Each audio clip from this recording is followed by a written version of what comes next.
There is an active shooter at the Mayfair Mall just outside Milwaukee in Wisconsin. It doesn't look like anyone is dead. I'm listening to the police scanners and will update you as the story develops because the suspect has not been caught yet. It's Friday evening. There's an active shooter at Mayfair Mall just outside Milwaukee, Wisconsin. Stephen Humphrey told reporters just moments ago he got a phone call from his daughter. She told him the shooter walked into Macy's, started shooting at people there, then walked to the main part of the mall and started shooting again.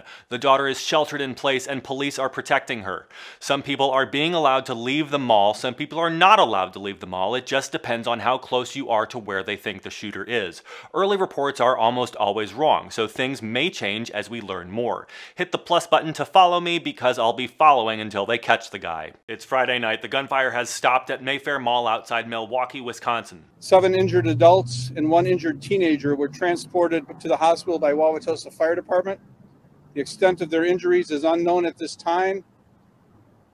Everybody was alive at that time, though, so there's not been any fatalities that I'm aware of. Police are looking for a white male in his 20s. He has not been caught yet. Follow for more updates. It's Friday night. There's no update on the mall shooting just outside Milwaukee, Wisconsin. A survey of 635 epidemiologists released today said they would spend Thanksgiving with just their families. Education experts predict teachers will ask parents to get more involved with their kids' learning as online school continues for the near future. After a White House meeting, Michigan state-level Republicans said they would not do anything to help Trump and would follow the normal process. And the U.S. is on track to break 200,000 COVID cases in one day today, but the numbers aren't final. It's Saturday afternoon. Police have not yet caught the shooter from the mall in Milwaukee last night. Happening now. The leaders of 19 countries are discussing the pandemic at a yearly meeting for the 20 largest countries. Donald Trump is not attending. He's at his golf course in Virginia since this morning. When given the choice between online learning and in-person school, we learned today 75% of New York City's families decided to keep their kids home. A new study shows coal power plants are only 33% efficient and much of the energy from burning coal, oil, and gas is lost as waste heat. I'm going to spend my day playing the new Call of Duty and hunting down a falafel. Have a great day, guys. Politics is not a game. It's how we decide whether a girl with braided pigtails and a stuffed bunny gets to stay with a relative in a home with a trampoline in the backyard or get put in a cold cage. It's if a 15-year-old has to get her dad's permission to get an abortion after he raped her. It's how we decide if I personally get health insurance or spend the rest of my life racking up debt after getting injured during a riot. It's whether two people who love each other are allowed to get married, and it's how we decide if people get punished for killing unarmed young black men. As a journalist, my job is to give you the factual reality so you can decide for yourself what we should do and then choose someone to represent you in that decision-making process. Trump's long-awaited press conference about prescription drug prices, which is still going on by the way, will not lower the cost of medication for anyone under the age of 65. He's taking care of the elderly and that's it. I'm not wasting any more of your time on something that ignores 83% of the country. Google it if you're interested. The US military had its worst COVID day yet with more than 1,300 new cases. There are around 25,000 active COVID cases in the military. At Fort Bliss in Texas, positive COVID cases are being housed in old barracks with mold and out-of-date air filters, sometimes 5 people to a dorm room.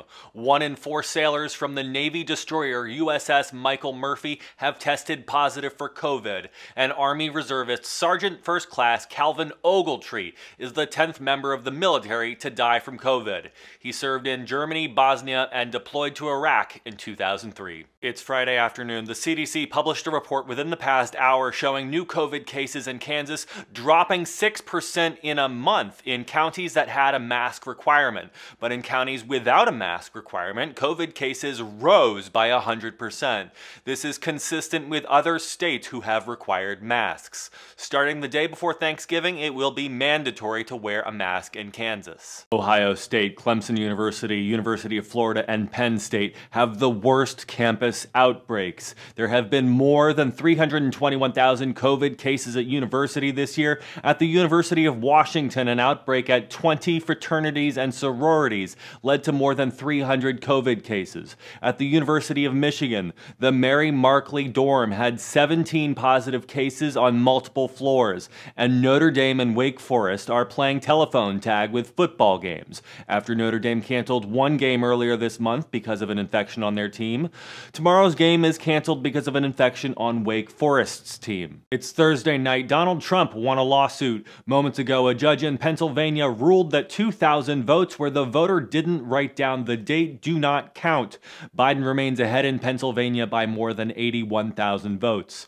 Donald Trump is stopping some emergency loans to cities to make it more difficult for Biden to restart the economy. And Trump's daughter-in-law is considering running for Senate in North Carolina. It's Wednesday afternoon. A couple hours ago, in the air above South Carolina, a U.S. Navy Apocalypse plane sent out this cool-looking but highly encrypted signal, which I'm showing you for fun.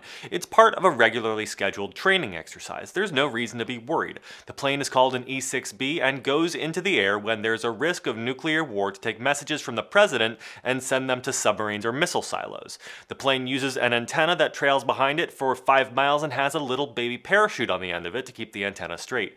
There have been a crazy number of incidents with nuclear weapons inside the United States. So if you're interested in learning more, I'll put an Amazon link with my favorite book on the subject in the comments. It's Wednesday afternoon. Joe Biden finished speaking moments ago. He started 55 minutes late, which is funny because the transition thought they were being sly by not announcing any set start time because they knew he'd fuck it up and embarrass them, but accidentally leaked the start time to C-SPAN. Here are the only parts that stuck out to me. For our families, for 40-some years, we've had a tradition of traveling over Thanksgiving. Tradition that we've kept every year save one. The year our son Bo died. For those who've lost a loved one, I know that this time of year can be especially difficult. Believe me, I know. I remember that first Thanksgiving, the empty chair, the silence, takes your breath away. In the middle of a pandemic, more people voted this year than have ever voted in the history of the United States of America. It's Wednesday afternoon. My comments section won't shut the fuck up about the hearing in Gettysburg, Pennsylvania. I wasn't going to cover it because it's a waste of your time, but now that I'm tired of hearing so much about it, we're going to address it. It's not a hearing. It's a bunch of Republicans in a hotel ballroom complaining. Trump called in for a couple minutes and they put him on speakerphone and held up the phone to the microphone. That's the level of sophistication we're dealing with here. The meeting will have no impact of any kind on the election, lawsuits, or political process. There is no evidence Georgia Republicans are kicking black women out of their state voter rolls. Prominent Georgia Democratic politician Stacey Abrams is so sick of this TikTok rumor that the organization she founded actually tweeted about it to get people to stop spreading the misinformation. Do what journalists do. Look at your source's history of accuracy. If they haven't been involved in something big and gotten it right before, don't trust them unless they bring you evidence. And extraordinary claims require extraordinary evidence. It's Wednesday afternoon. We learned today 778,000 Americans lost their jobs last week. A law giving extra money to help people who lost their jobs runs out at the end of the year, and many economists worry that without money from the government, people will be unemployed for longer because if people don't have money to spend, businesses won't have any customers. Republicans argue we should give money to businesses to rehire the people they laid off, even though many are closed from lockdowns. And Democrats argue we should give money to people so they can buy food, medicine, and pay rent. There is no sign of a compromise in sight. It's Wednesday afternoon. Happening now. Construction is underway for Inauguration Day at the White House, and moments ago, Trump canceled a trip to Pennsylvania tomorrow to meet with a bunch of Republicans about fraud in the 2020 election because his lawyer was exposed to a second person who tested positive for COVID, so that's not happening anymore. And New York City has gone 24 hours without a shooting for the first time in months. I'll be watching Biden's Thanksgiving speech later today, which his staff has not yet told us a time for because they know he'll be late because he's always late. I'll show you a clip if he says anything interesting, but I'm expecting it to be holiday fluff. It's Tuesday afternoon. Moments ago, YouTube banned pro-Trump news channel One America News from posting new videos for 1 week and took away their ability to make money from the channel after they uploaded a video promoting a fake cure for COVID. This is not an infringement of their freedom of speech because under our capitalist system, companies can do pretty much whatever they want as long as they're not injuring or killing people. It's Tuesday afternoon. Moments ago, a scientific forecast predicted the number of COVID cases in the US will double over the next 8 weeks. In California, a judge blocked immigration police from increasing the numbers of prisoners at one jail between Los Angeles and Phoenix, but Trump's lawyers are trying to increase the number of prisoners, saying the facility is safe. 2 staff members tested positive last week. In El Paso, Texas, families are asking for money because they can't afford funerals and burials because so many people are dying of COVID. And in Mississippi, 1 out of every 800 residents is dead from COVID.